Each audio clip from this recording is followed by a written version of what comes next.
Hello भाई लोग, जय हिंद। तो हम लोग कर रहे थे प्रॉफिट एंड लॉस, लाभ और हानि। प्रश्न संख्या 32 तक हम लोगों ने कर लिया था। अब हम देखेंगे प्रश्न संख्या 33 से। अब जो प्रश्न है वो बहुत अच्छे लेवल का प्रश्न है, इसलिए ध्यान से देखेंगे। तो बिना देर का स्टार्ट करते हैं। प्रश्न है इस प्रकार से। एक व्यक्ति कुछ संतरे 1 रुपया में 11 की दर से खरीदता है। 1 रुपया में 11 की दर से खरीदता है और वह 1 रुपया में कितना संतरा बेचें ताकि उसे 10% का लाभ प्राप्त हो। हम इस प्रश्न में 3 तरीके का यूज करेंगे, ठीक है। उसमें से जो तीसरा तरीका होगा वो बहुत अच्छा होगा और उसी को लेकर के आगे का क्वेश्चन चलेंगे। तत्काल इसमें हम पूरे 3 तरीके का प्रयोग करेंगे, ठीक है। तो आइए पहला तरीका देखिए। सबसे पहले कहता है प्रश्न कि एक आदमी कुछ संतरे 1 रुपया में 11 की दर से खरीदता है। 1 रुपया में 11 संतरा, यानी इसको हम ऐसे कहेंगे कि जो 11 संतरा का जो क्रय मूल्य है वो कितना है भाई साहब? 1 रुपया है। 11 संतरा का क्रय मूल्य 1 रुपया है। तो एक संतरा का क्रय मूल्य कितना होगा? तो एक संतरा का क्रय मूल्य होगा 1/11 रुपया, ठीक है। एक संतरा का क्रय मूल्य हो गया। अब कहता है भाई साहब प्रॉफिट हमको लेना है 10%। तो बताइए, सबसे पहले विक्रय मूल्य बताइए क्या होगा। तो विक्रय मूल्य के बराबर क्या होगा जी? तो क्रय मूल्य 1/11 गुने 10% का प्रॉफिट है, इसका मतलब क्या हुआ? 110/100। तो क्यों? क्योंकि 10% का मतलब होता है 10/100। तो जब हम इसको हम विक्रय मूल्य के माध्यम से निकालते हैं तो 100 + 10 जोड़ते हैं तो 110/100 हो जाएगा। यहाँ से काटेंगे 11, 10, 0 से 0 तो कितना हो गया? 1/10। तो किसका विक्रय मूल्य हो गया? एक संतरे का विक्रय मूल्य। तो ये हो गया हमारा एक संतरा का विक्रय मूल्य। कितना हो गया? 1/10 रुपया। तो एक संतरा का विक्रय मूल्य हो गया 1/10 रुपया। तो प्रश्न कहता है कि भाई साहब 1 रुपया में कितना संतरा मिलेगा? ये क्या 1 रुपया है? नहीं है। तो इसको 1 रुपया बनाने के लिए हमें क्या करना होगा? तो इसमें हम क्या करेंगे? 10 से गुना करेंगे। तो जब इधर 10 से गुना करेंगे तो इधर भी 10 से गुना करेंगे तो हो जाएगा 10 संतरा का विक्रय मूल्य 10 से 10 कट जाएगा 1 रुपया। यानी 1 रुपया में कितना संतरा बेचना पड़ेगा? 1 रुपया में 10 संतरा। ये तो था आपका पहला तरीका। दूसरा तरीका समझते हैं।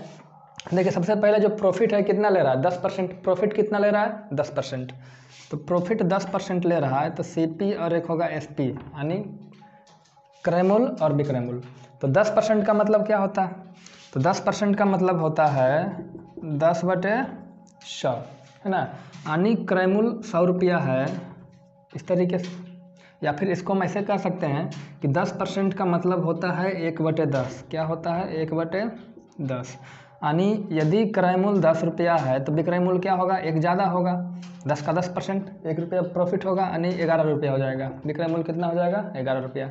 तो वस्तु का क्रय मूल्य 10 रुपया और विक्रय मूल्य 11 रुपया। तो हम टोटल वस्तु की संख्या मान लेते हैं कुछ। तो संख्या मानने के लिए क्या करेंगे? 10 से 11 का LCM लेंगे तो क्या हो जाएगा? 110। तो 10 रुपया में 110 संतरा, तो 1 रुपया में 11 संतरा। 11 रुपया में 110 संतरा, तो 1 रुपया में 10 संतरा। कोई दिक्कत?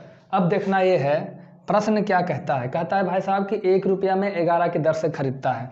तो देखिए 1 रुपया में 11 की दर से खरीदता है। देखिए 11 की दर से खरीदता है तो 11 यूनिट कितने के बराबर? 11 संतरा के बराबर। तो 10 यूनिट कितने के बराबर? 10 संतरा के बराबर। चूँकि यहाँ 1 यूनिट 1 तो 10 यूनिट 10। 11 यूनिट 11 हुआ ना जी, तो 1 यूनिट 1 होगा तो 10 यूनिट 10 होगा। तो यहाँ तक क्लियर है।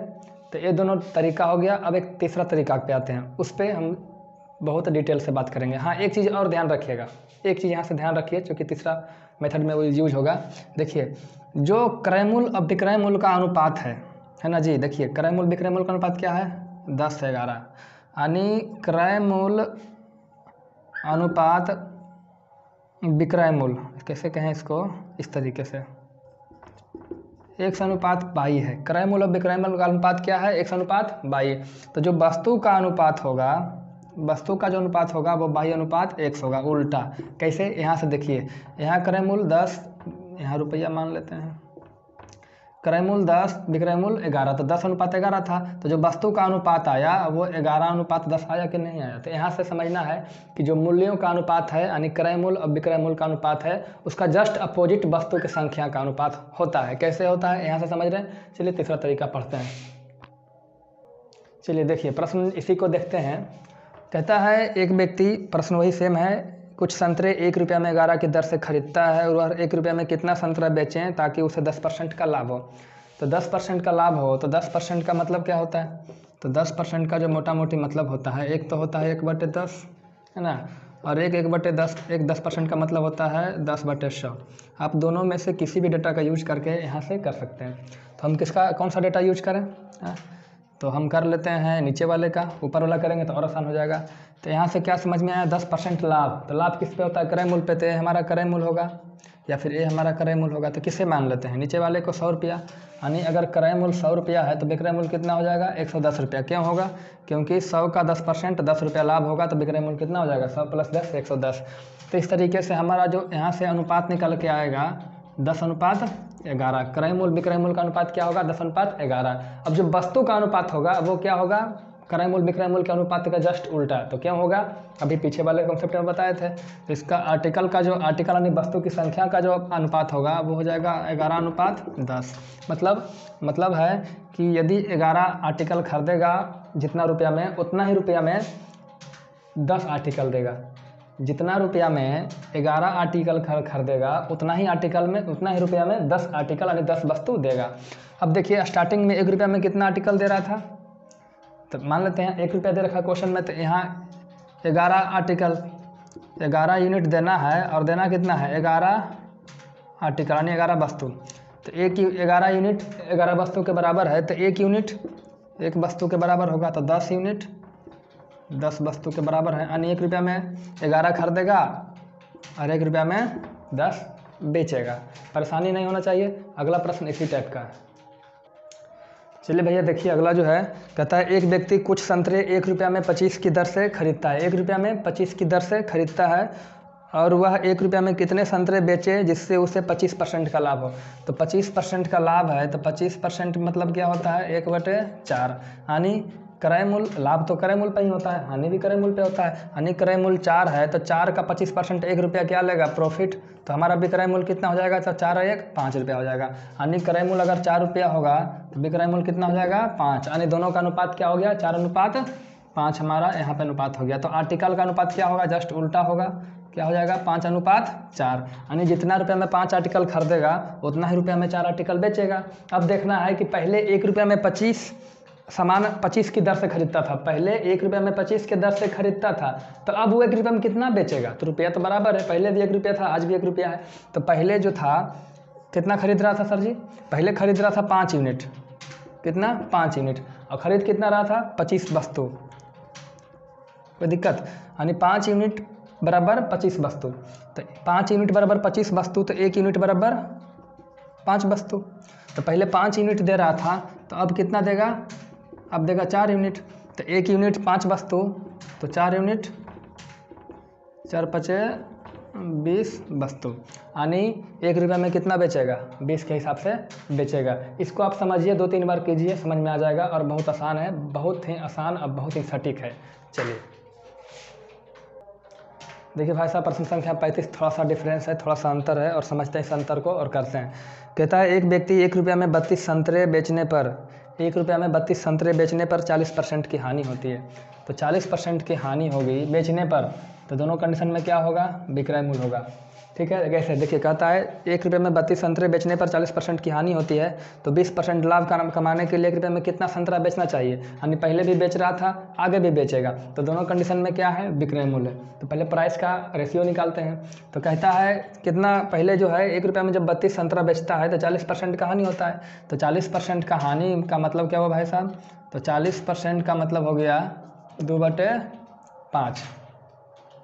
40% का मतलब क्या हो गया? 2/5। या फिर 40% का हानि होता है तो ऐसे समझेंगे, 40% का मतलब क्या होता है? तो 40% का मतलब होता है 40/100। यानी अगर क्रय मूल्य 100 रुपया है तो 40 रुपया क्या होगा? हानि होगा। तो विक्रय मूल्य कितना होगा? तो 100 में 40 का हानि 60 में बिकेगा। ठीक है। और दूसरा कंडीशन में कहता है 20% लाभ लेने के लिए। जब 20% लाभ लेगा तो 20% का मतलब क्या होगा? 20/100 है ना। यानी क्रय मूल्य कितना हो जाएगा? 100, तो हमारा प्रॉफिट कितना हो जाएगा 20, तो विक्रय मूल्य कितना हो जाएगा 120। तो कुल मिलाकर के हम यहाँ से ऐसे कह सकेंगे कि जो पहला विक्रय मूल्य है वो 60 है और दूसरा विक्रय मूल्य है वो 120 है।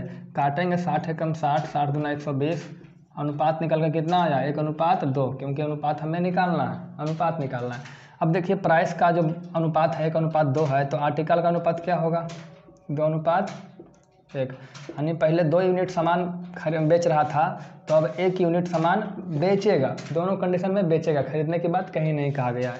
तो पहले 2 यूनिट सामान बेच रहा था तो अब 1 यूनिट सामान बेचेगा। अब पहले बेच कितना रहा था 32 संतरा, यानी 2 यूनिट कितने के बराबर, तो 2 यूनिट 32 संतरा के बराबर है। तो जब 2 यूनिट संतरा नहीं, तो अरे भैया फिर लिख दिया संतरा, तो 2 यूनिट 32 संतरा, तो 1 यूनिट कितना हो गया 16 संतरा, तो 1 यूनिट कितना हो जाएगा 16 संतरा। देखिए तो कहता है पहले बेच रहा था 1 रुपया में 32, तो अब बेचेगा 1 रुपया में 16। ठीक है, देखिए यहाँ ध्यान दीजिएगा, अभी जो भी 2-3 प्रश्न हम किए हैं 35, 36, 37, नहीं सॉरी कहाँ से किए 33, 34, 35, है ना। तो इन तीनों प्रश्नों में ध्यान दीजिएगा, सब जगह रुपया बराबर है, वहाँ भी यहाँ भी 1 रुपया में है तो यहाँ भी 1 रुपया में है। लेकिन आने वाले प्रश्न में थोड़ा सा ट्विस्ट आएगा, उसमें रुपया चेंज कर देगा, कहीं 1 रुपया कर देगा, कहीं 5 रुपया कर देगा, तो वो हम आगे समझेंगे। तो तत्काल यहाँ तक क्लियर है, देखिए क्लियर है। चलिए प्रश्न संख्या जो आपका 36 है सेम प्रश्न संख्या 35 की तरह है, आप इसे बनाएं, अगर नहीं बनता है तब वीडियो देखें। प्रश्न कहता है एक व्यक्ति को 1 रुपया में 12 संतरे बेचने पर, देखिए बेचने की बात हो रही है, बेचने पर 20% की हानि होती है, तो उसे 20% लाभ कमाने के लिए 1 रुपया में कितने संतरे बेचने चाहिए। तो 1 रुपया में 12 संतरे बेचने पे 20% का क्या होता है हानि होता है। तो 20% हानि होता है, तो 20% का मतलब क्या हो गया, तो 20% का मतलब हो गया 20/100, क्या होता है भाई साहब हानि। हानि अगर क्रय मूल्य हमारा 100 रुपया है तो 20 रुपया का हानि होगा, तो विक्रय मूल्य कितना हो जाएगा 80 रुपया। दूसरा कंडीशन में कहता है 20% लाभ कमाने के लिए, देख रहा जी, तो 20% लाभ कमाने के लिए तो 20/100 होगा, हानि क्रय मूल्य हमारा 100 रुपया है तो 20 रुपया का क्या होगा लाभ होगा।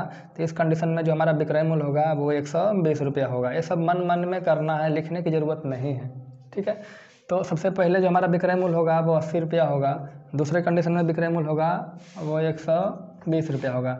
अब हम क्या करेंगे, इसका अनुपात निकालेंगे। तो अनुपात निकालने के लिए अनुपात का साइन देंगे, तो 40 गुना 80, 40 दिया 120, 2:3। तो आर्टिकल देखिए मूल्यों का अनुपात हो गया 2:3, तो वस्तुओं का अनुपात कितना होगा उल्टा हो जाएगा, यानी 3:2। यानी पहले 1 रुपया में 3 यूनिट सामान खरीदता था, तो अब 1 रुपया में कितना खरीदेगा 2 यूनिट।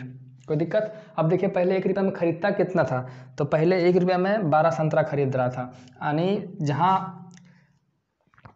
पहले 1 रुपया में 12 संतरा खरीद रहा था, तो पहले 3 यूनिट खरीद रहा था, यानी जिसको हम 3 यूनिट बता रहे हैं उसी को क्वेश्चन में 12 संतरा बता रहा है, यानी 3 यूनिट बराबर कितना संतरा है 12 संतरा। तो 1 यूनिट बराबर 4 संतरा, 1 यूनिट 4 संतरा, तो 2 यूनिट, तो 4 दूनी 8 संतरा, यानी पहले 12 संतरा बेचता था तो अब 8 संतरा बेचेगा। कहीं कोई परेशानी। भैया प्रश्न संख्या जो है आपका 37 एकदम कॉन्सेप्ट तोड़ है, एकदम कॉन्सेप्ट को तोड़ देने वाला प्रश्न है। प्रश्न संख्या 37, देखिए कॉन्सेप्ट कैसे टूटता है, अगर आप ध्यान से नहीं करेंगे, रिवीजन नहीं करेंगे तो फंसेंगे इस क्वेश्चन में। कहता है 40 रुपया में 45 संतरे बेचने पर एक व्यक्ति को 20% की हानि होती है। तो बेचने पर यानी पहला कंडीशन भी बिक्री मूल्य है, दूसरा कंडीशन भी विक्रय मूल्य है। आप आगे पढ़िए क्वेश्चन को। तो कहता है 20% की हानि होती है, तो 20% का मतलब क्या हुआ 20/100, हानि क्रय मूल्य अगर 100 रुपया है तो हानि कितना का होगा 20 रुपया का, तो विक्रय मूल्य कितना हो जाएगा 80 रुपया। बात नंबर 1 यानी फैक्ट नंबर 1। दूसरा बात कहता है 20% लाभ कमाने के लिए, तो 20% जब लाभ कमाना होगा भाई साहब, तो 20% का मतलब 20/100, यानी क्रय मूल्य 20 रुपया होगा, तो लाभ कितना होगा 20 रुपया। इस तरीके से विक्रय मूल्य कितना हो जाएगा 120 रुपया। यहाँ तक कोई दिक्कत नहीं। तो पहले कंडीशन में विक्रय मूल्य 80 रुपया है, दूसरे कंडीशन में विक्रय मूल्य 120 रुपया है, यहाँ तक कोई दिक्कत नहीं है। अब चूँकि इसका अनुपात पहले निकालेंगे तो 40 दूना 80, 40 दिया 120, 2:3। तो आर्टिकल का अनुपात क्या होगा, तो 3:2, यानी पहले 3 यूनिट खरीद रहा था, बेच रहा था, खरीदने की तो बात ही नहीं है। तो अब कितना बेचेगा 2 यूनिट। समझ रहे हैं यहाँ से? हाँ, अब समझना है कि पहले बेच कितना रहा था, तो 45 संतरा, यानी 3 यूनिट कितना, पहले 3 यूनिट बेच रहा था, अब बेच कितना रहा था, 45 संतरा, यानी जिसको हम 3 यूनिट बता रहे हैं उसी को प्रश्न में 45 संतरा बता रहा है। तो यानी 3 यूनिट जो हम बता रहे थे उसी को कितना बता रहा था, 45 संतरा। तो 1 यूनिट कितना हो जाएगा, 15 संतरा। तो 1 यूनिट जब 15 संतरा तो 2 यूनिट, 15 दूनी 30 संतरा। लेकिन अभी भी उत्तर नहीं आया। क्यों नहीं आया समझिएगा। जितना रुपया में पहले बेच रहा था 45 संतरा, उतना ही रुपया में अब बेचेगा 30 संतरा। कोई दिक्कत नहीं। और पहले कितना रुपये में बेच रहा था ये देखिए, है ना। तो पहले बेच रहा था, कहाँ गया जी, 40 रुपया में 45 संतरा। तो पहले 40 रुपये में बेच रहा था 45 संतरा, तो अब भी 40 रुपया में ही 30 संतरा बेचेगा। यानी अब भी 40 रुपया में कितना बेचेगा, 30 संतरा 40 रुपये में। लेकिन प्रश्न ने थोड़ी ना पूछा है, प्रश्न पूछा है कि भैया 24 रुपये में कितना बेचेगा, ये बताइए। तो जब 40 रुपये में 30 बेचेगा तो 1 रुपया में कितना बेचेगा, तो 30/40 संतरा, है ना। तो 24 रुपये में बताइए भाई साहब, तो 24 रुपये में कितना बेचेगा, ये तो पूछ रहा है। तो 24 रुपये में बेचेगा, 30/40 है ना जी। तो इसको चलिए 30/40 और गुने 24, 0 से 0 कटा, 4 से काटेंगे, 4 छक 24 और 6 18।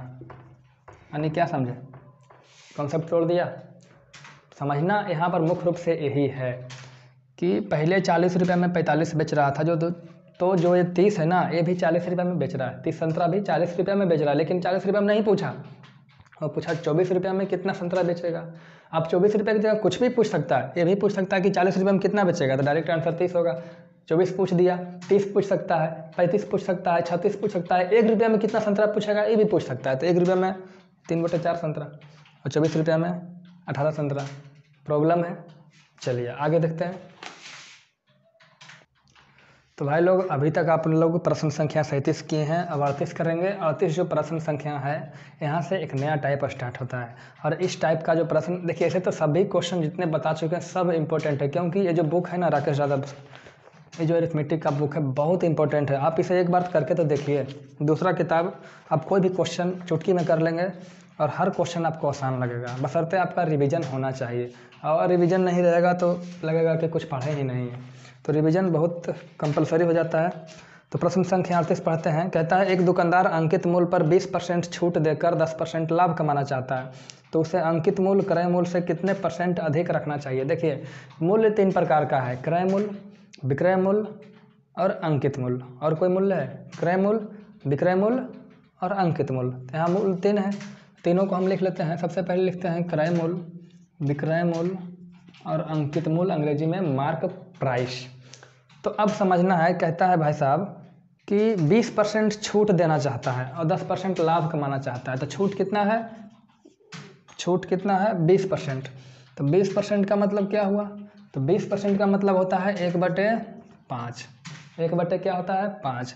और लाभ कितना कमाना चाहता है, 10%। 10% का मतलब होता है 1/10। यहाँ देखिए बात कहा गया है छूट का, यहाँ बात कहा गया है लाभ का। कोई दिक्कत नहीं। अब समझना है लाभ कहाँ होता है, किस चीज़ पे होता है, और छूट किस चीज़ पे होता है। तो हम पिछले कई सारे प्रश्न में चिल्ला कर बता रहे हैं कि जो लाभ या हानि होता है वो क्रय मूल्य पे होता है। लाभ हानि कहाँ होता है, क्रय मूल्य पे होता है, जबकि छूट अंकित मूल्य पे होता है। छूट कहाँ होता है, अंकित मूल्य पे। तो छूट 20% का देगा तो छूट कहाँ होगा, अंकित मूल्य पे। अब चूँकि अंकित मूल्य पे होगा इसलिए हमको नीचे वाला क्या मानना पड़ेगा, अंकित मूल्य। यानी अगर अंकित मूल्य 5 रुपया है तो 5 का 20%, तो 5 का 20% कितना होगा, 1 रुपया क्या मिलेगा, डिस्काउंट। यही हमारा छूट है। तो अब बताइएगा अगर MRP 5 रुपया है, MRP कितना है 5 रुपया, तो डिस्काउंट कितना मिलेगा, 1 का। तो 1 का डिस्काउंट मिलेगा तो 5 में से 1 गया 4, तो 4 क्या हो जाएगा हमारा विक्रय मूल्य। डिस्काउंट के बाद वस्तु को क्या करते हैं, बेच देते हैं। ऐसा नहीं है कि डिस्काउंट के बाद वस्तु को रख लेते हैं, बेचते हैं डिस्काउंट के बाद। तो डिस्काउंट दिए 5 में 1 का, तो 4 रुपया हमारा हो गया विक्रय मूल्य। यहाँ तक प्रॉब्लम नहीं होना चाहिए कि भाई साहब 4 है। चलिए ठीक है। अब देखिए कहता है 10% लाभ भी हमको चाहिए। तो 10% का मतलब क्या हुआ, 1/10। लाभ किस पे होता है, क्रय मूल्य पे। तो हम मान लेंगे कि 10 रुपया क्या है, क्रय मूल्य। तो जो लाभ होगा 10 का 10% कितना, 1 रुपया क्या होगा, लाभ होगा। तो हमारा विक्रय मूल्य कितना होगा? तो 10 रुपया में खरीदें, एक का लाभ लिए तो विक्रय मूल्य कितना हो जाएगा? 11 रुपया। तो हम समझ रहे हैं कि क्रय मूल्य कितना है? 10। तो क्रय मूल्य 10, तो विक्रय मूल्य 11। अब देखिएगा, विक्रय मूल्य 4 रुपया है, विक्रय मूल्य 11 रुपया है। तो विक्रय मूल्य को पहले दोनों जगह अलग अलग है, तो विक्रय मूल्य तो कोई होगा, एक ही होगा। तो विक्रय मूल्य को क्या करेंगे? बराबर करेंगे। तो विक्रय मूल्य को बराबर करेंगे तो इसमें हम क्या करते हैं? 11 से गुना कर देते हैं, इसमें 4 से गुना कर देते हैं। इससे क्या हुआ? 11 चक 44, 11 चक 44 बराबर हो गया दोनों कंडीशन में। तो जब यहाँ 11 से गुना किए तो यहाँ भी 11 से गुना करेंगे, यहाँ 4 से गुना किए तो यहाँ भी 4 से गुना करेंगे। तो जो हमारा क्रय मूल्य हो जाएगा 10 चौके 40 हो जाएगा, जो विक्रय मूल्य हो जाएगा 11 चक 44 हो जाएगा, और जो मार्क प्राइस हो जाएगा 11 पचे 55 हो जाएगा। तो अनुपात क्या हो गया? 40 अनुपात 44 अनुपात 55। अब प्रश्न को पढ़िए क्या कहता है। कहाँ गया जी? हाँ, कहता है अंकित मूल्य क्रय मूल्य से कितना % अधिक होना चाहिए? अंकित मूल्य क्रय मूल्य से कितना % अधिक होना चाहिए? तो कितना अधिक है जी? अंकित मूल्य जो है क्रय मूल्य से कितना अधिक है? तो 15 अधिक है ना। अब बोलता है कितना % अधिक होना चाहिए? तो 15 अधिक है कितना पे? अधिक किस पे है? तो अधिक 40 पे है। 55 पे अधिक थोड़े ना है, 55 पे अधिक तो 60 हो जाएगा, 70 हो जाएगा। तो 40 पे 15 अधिक है, तो जिस पे रहेगा वही नीचे आएगा। तो 15/40 गुने 100। कोई दिक्कत? अब इसको बना लेंगे कैसे? देखिए 20 पचे 100, 20 दूनी 40, 15 पचे 75, 75/2 क्या हो जाएगा जी? 37.5%। तो कितना % अधिक होना चाहिए? 37.5%। क्या? अंकित मूल्य क्रय मूल्य से। प्रश्न संख्या 39। अब हम ज़्यादा माथापच्ची नहीं करेंगे, अब हम घचाघच बनाते जाएंगे। क्या करेंगे? जल्दी जल्दी प्रश्न को बनाते जाएंगे। तो कैसे बनाएंगे? देखिए प्रश्न बस सेम पिछले टाइप का है। एक दुकानदार अंकित मूल्य पर 10% छूट देता है और 30% लाभ कमाना चाहता है। तो क्रय मूल्य होगा, विक्रय मूल्य होगा और मार्क प्राइस होगा। तो कितना देगा डिस्काउंट? 10%। 10% का मतलब क्या हुआ? तो 10% का जो मतलब हो गया वो हुआ 1/10, मतलब छूट देगा अंकित मूल्य पे। तो यानी MRP यानी MP मार्क प्राइस 10 रुपया है, तो 1 का डिस्काउंट देगा तो कितना में बेच देगा? 9 रुपया में। और लाभ कितना का कमाता है? 30 रुपया का लाभ कमाता है, 30% का, सॉरी। तो 30% का मतलब क्या हुआ? 3/10, यानी क्रय मूल्य क्या हो जाएगा? 10 रुपया। तो हमारा 10 और 3 13 क्या हो जाएगा? विक्रय मूल्य हो जाएगा। तो इस तरीके से विक्रय मूल्य को बराबर करेंगे तो यहाँ 13 से गुना करेंगे, यहाँ 9 से गुना करेंगे, 13 9 17 से, 13 9 17 से। यहाँ 13 से गुना किए तो यहाँ भी 13 से गुना करेंगे, यहाँ 9 से गुना किए तो यहाँ से भी 9 से गुना करेंगे। कुल मिलाकर क्रय मूल्य 90 रुपया हो जाएगा, विक्रय मूल्य 117 रुपया हो जाएगा, मार्क प्राइस हो जाएगा 130 रुपया। कोई दिक्कत नहीं। फिर वही चीज़ आ गया कि अंकित मूल्य क्रय मूल्य से कितना अधिक है? तो अंकित मूल्य जो है क्रय मूल्य से कितना अधिक है? तो 9 4 13 कितना अधिक है? 40 रुपया अधिक है। अब पूछ रहा है कितना % अधिक है? तो 40 रुपया अधिक है किस पे? 90 पे। तो 100 पे कितना? ठीक है, 0 से 0 कट गया, 4/9। तो 1/9 बराबर कितना % होता है भाई साहब? तो 1/9 बराबर, जैसे 4 है तो 4 को 4 लिखिए। देखिए इसको ऐसे लिखिए, 4 गुने 1/9 गुने 100। कोई दिक्कत है यहाँ तक? नहीं है। अब 4 को 4 रहने देते हैं। 1/9 बराबर होता है 11 सही 1/9%। अब 4 से गुना करना है तो 11 चक 44 सही 4/9%। कोई दिक्कत? क्लियर है? चलिए भाई साहब, देखिए वीडियो कट गया था बीच में, पता नहीं क्या क्या चालू हो जाता है, पता ही नहीं चलता है। गूगल असिस्टेंट होता है, अपने आप बोलने लगता है, पता नहीं क्या क्या बोलता है। चलिए ठीक है, प्रश्न को देखते हैं। प्रश्न संख्या 40 कहता है एक दुकानदार दुकानदार अंकित मूल्य पर 25% का छूट देता है। तो 25% का मतलब क्या होगा सर जी? तो 25% का मतलब होता है 1/4। क्या होता है? 1/4। इधर से लिख लेते हैं 1/4। 25% का मतलब 1/4। छूट की बात है तो छूट किस पे मिलता है? MP पे। यानी 4 रुपया मार्क प्राइस है तो 1 रुपया का डिस्काउंट मिलेगा, तो बेचेंगे कितना में? 3 रुपया में। अब कहता है 30% का लाभ लेना है। तो 30% का मतलब क्या होता है? 3/10। अब लाभ लेना होता है क्रय मूल्य पे, हानि क्रय मूल्य कितना होगा?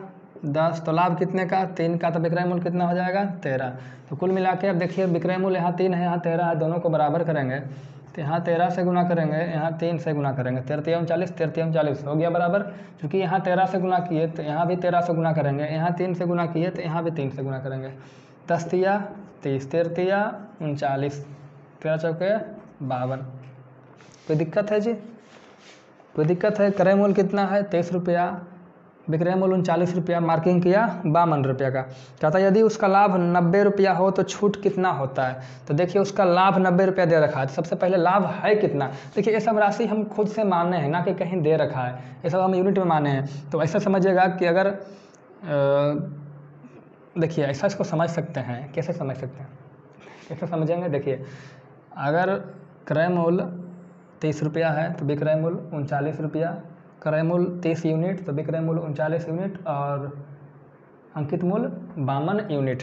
तो प्रॉफिट कितना होगा, तो लाभ कितना हो रहा है। देखिए तो 30 में खरीदा, 39 में बेच दिया, तो लाभ कितना का है 9 रुपया का। यानी यहाँ 30x भी मान रख सकते हैं, 39x भी इस तरीके से बोल सकते हैं, चूँकि सब अनुपात में है।